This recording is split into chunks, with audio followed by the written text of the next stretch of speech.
هي الحلقات تحفظني بآيات من القرآن، هي الحلقات تملأني بحب المصطفى العدنان، هي الحلقات تحفظني اعوذ باللہ من الشیطان الرجیم، بسم اللہ الرحمن الرحیم۔ ناظرین کرام السلام علیکم ورحمۃ اللہ وبرکاتہ۔ انشاءاللہ تبارک و تعالی آج ہم لوگ پڑھیں گے الترکیب کا سبق نمبر 4، جار مجرور سے متعلقہ ضروری باتیں اور اہم قواعد۔ اب تک جو ہے وہ اس سلسلے میں ہم لوگ تقریباً 8 قواعد پڑھ چکے ہیں، اور اب تک جو ہے وہ اس سلسلے میں ہم لوگ جو ہے وہ تقریباً 8 ویڈیوز بھی بنا چکے ہیں، اور جو ہے انشاءاللہ تعالی آج جو ہے وہ ہمارا ہوگا پارٹ نمبر 9، اور ہمارا جو قاعدہ نمبر ہوگا وہ قاعدہ نمبر بھی 9 ہی ہوگا۔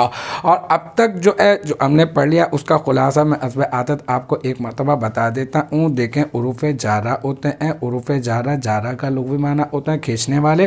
یہ جو ہے وہ اپنا یہ فعل یا شبہ فعل کا معنی کھینچ کر اپنے مدخول تک پہنچاتے ہیں، اسی مناسبت سے اس کا نام جو ہے وہ رکھا جاتا ہے حروف جارہ۔ کتنے ہوتے ہیں؟ 17 ہوتے ہیں۔ کون کون سے ہوتے ہیں؟ باؤ، تاؤ، کاف، لام، واؤ، منصوب، مسخلہ، ربا، حاشا، من، ادا، فی، ان، الا، حتی، الا۔ یہ کہاں پر داخل ہوتے ہیں؟ یہ اسما پر داخل ہوتے ہیں۔ ان کا عمل کیا ہوتا ہے؟ اسما پر داخل ہو کے اسما کو آلت جری میں کر دیتے ہیں۔ جس پر یہ داخل ہوتے ہیں اس کو اس کا مجرور کہتے ہیں، اور پھر اس کو جار مجرور کو ہم لوگ کیا مرکب جاری بھی کہتے ہیں۔ پھر قواعد کی ابتدا ہم لوگوں نے کی تھی، قاعدے پڑھے، اس ترکیب کے مطابق ہم لوگوں نے ترکیب کی کتاب کے مطابق ہم نے پڑھا جار مجرور جو ہے وہ تنہا کچھ نہیں بنتے۔ اگر یہ کسی بھی جگہ پر خبر، صلہ، صفت یا حال وغیرہ کچھ بھی بن رہے ہوں گے تو اپنے کسی نہ کسی متعلق سے مل کر ہی بنیں گے، ٹھیک ہے۔ اور پھر دوسرا یہ کہ ہم لوگوں نے یہ پڑھا کہ اس جار مجرور کو ہم لوگ متعلق کہتے ہیں، اور یہ جس سے اپنا تعلق قائم کرتے ہیں اس کو ہم لوگ کہتے ہیں متعلق۔ پھر ہم نے یہ بھی پڑھا کہ کبھی ایسا بھی ہو سکتا ہے کہ جار مجرور جو ہے وہ ایک سے زائد متعلقین عبارت میں موجود ہوں، تو پھر آپ باری باری ترجمہ کر کے دیکھیں، درست جو آپ کو ترجمہ سیاق و سباق کے حساب سے لگے آپ اسی کو اس کا متعلق مان لیں۔ کتنی چیزیں متعلق ہوتی ہیں؟ 6 چیزیں: فعل، اسم فاعل، اسم مفعول، اسم تفضیل، صفت مشبہ اور مصدر۔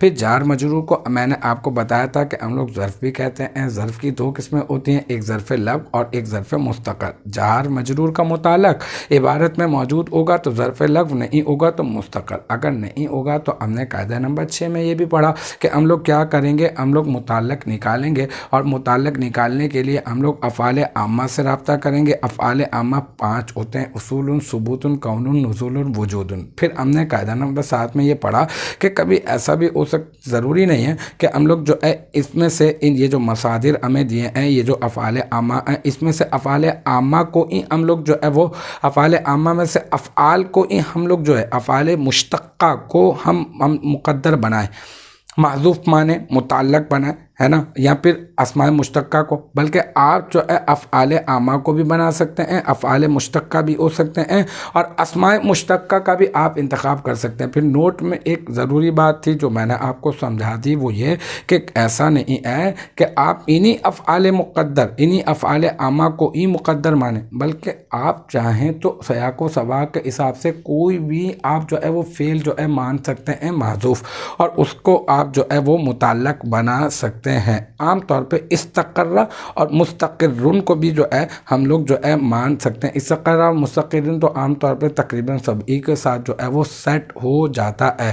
پھر ایک اور قاعدہ ہم لوگوں نے اس سے پہلے ہم لوگوں نے پڑھا، قاعدہ نمبر 9 سے پہلے، کہ کبھی ایسا ہوتا ہے کہ ایک جار مجرور نہیں بلکہ 2 جار مجرور ہوتے ہیں، لیکن جار مجرور 2 ہوتے ہیں، متعلق ایک بھی نہیں ہوتا۔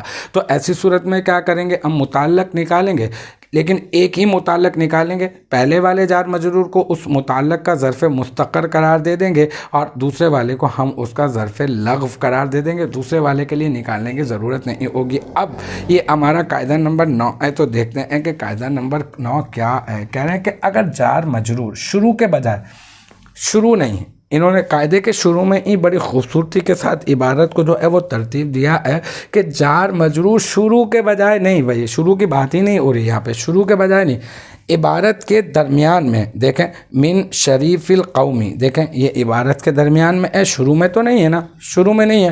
اگر جار مجرور عبارت کے درمیان میں کسی اسم معرفہ کے بعد، اچھا یہ اسم معرفہ ہے زیدن، ٹھیک ہے، اس کے بعد واقع ہوں تو انہیں کسی کے متعلق کر کے ما قبل کے لیے حال یا صفت بنا سکتے ہیں۔ تو ہم بات سمجھ میں یہ آتی ہے کہ جار مجرور ہوں اور شروع میں نہ ہوں، عبارت کے درمیان میں ہو اور اس سے پہلے ایک اسم معرفہ ہو، تو اب آپ کے پاس ترکیب کے دو آپشنز ہیں، دو چوائس ہیں آپ کے پاس۔ اگر آپ چاہیں تو آپ ایسا کر لیں کہ آپ کے پاس دو آپشن اس طرح سے کہ آپ ذوالحال حال والی ترکیب بھی کر سکتے ہیں اور موصوف صفت والی بھی کر سکتے ہیں۔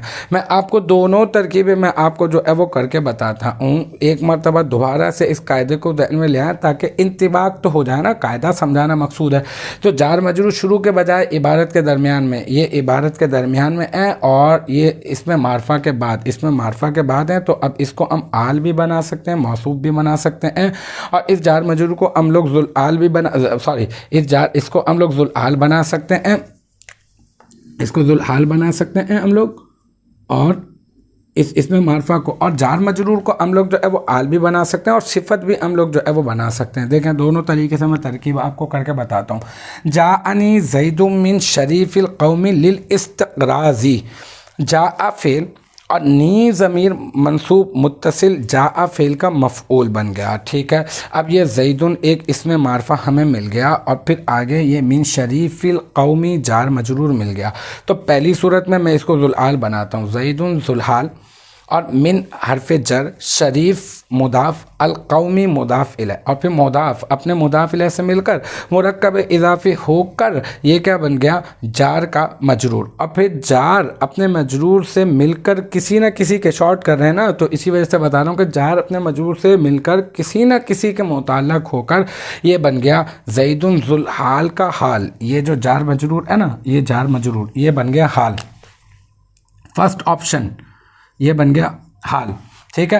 اور پھر زیدن ذوالحال اپنے حال سے مل کر، زیدن ذوالحال اپنے حال سے مل کر کیا بنا، یہ بن گیا جاء فعل کا فاعل، لام حرف جر، استقراضی مجرور، اور جار اپنے مجرور سے مل کر جاء فعل کا ظرف لغو بن گیا، کیونکہ متعلق موجود ہے تو ظرف لغو بنائیں گے، یہ ہم نے سیکھ لیا ہے۔ پھر جاء فعل اپنے فاعل، اپنے مفعول اور ظرف لغو سے مل کر کیا بن گیا، جملہ فعلیہ خبریہ بن گیا۔ تو یہ میں نے پہلا آپشن استعمال کیا کہ عبارت کے شروع میں نہیں بلکہ عبارت کے درمیان میں جار مجرور ہو اور اس میں معرفہ کے بعد ہو، تو پہلا والا آپشن ذوالحال حال والی ترکیب میں نے آپ کو کر کے بتا دی۔ اب میں آپ کو دوسری والی ترکیب کر کے بتا دیتا ہوں، جاء فعل پہلے کی طرح، جاء فعل اور نی ضمیر منصوب متصل مفعول، اور زیدن اس کا زیدن جو ہے وہ موصوف، اب میں موصوف بنا رہا ہوں، من حرف جر، شریف مضاف، القومی مضاف الیہ، مضاف اپنے مضاف الیہ سے مل کر مرکب اضافی ہو کر یہ جار کا مجرور، اور پھر جار اپنے مجرور سے مل کر یہ بن گیا اس کا زیدن کی صفت، اور پھر موصوف اپنی صفت سے مل کر مرکب توصیفی ہو کر بن گیا جاء فعل کا فاعل، ٹھیک ہے۔ اور لام حرف جر، استقراضی مجرور، اور پھر جار اپنے مجرور سے مل کر یہ بن گیا جاء فعل کا ظرف لغو، اور پھر یہ جاء فعل اپنے فاعل اور مفعول اور ظرف لغو سے مل کر جملہ فعلیہ خبریہ ہو گیا۔ تو اگر یہ قاعدے کا خلاصہ میں آپ کو بتا دیتا ہوں کہ جار مجرور جو ہے وہ عبارت کے شروع میں نہیں بلکہ عبارت کے درمیان میں ایک اسم معرفہ کے بعد واقع ہوں، تو اب آپ کے پاس ترکیب کہ دو آپشن ہیں۔ آپشن نمبر 1 یہ ہوگا کہ آپ ایسا کریں کہ آپ جو ہے وہ اس اسم معرفہ کو ذوالحال بنا دیں اور جار مجرور کو کسی نہ کسی کے متعلق کر کے حال بنا دیں۔ دوسرا آپشن آپ کے پاس یہ ہوگا کہ اس اسم معرفہ کو آپ بنا دیں موصوف اور جار مجرور کو کسی نہ کسی کے متعلق کر کے آپ بنا دیں صفت۔ تو یہی بس اس قاعدے کا خلاصہ ہے۔ تو قاعدہ نمبر 9 بھی اپنے اختتام کو پہنچا اور مجھے امید ہے کہ یہاں تک کی جو بات ہے وہ آپ کی سمجھ میں آ گئی ہوگی۔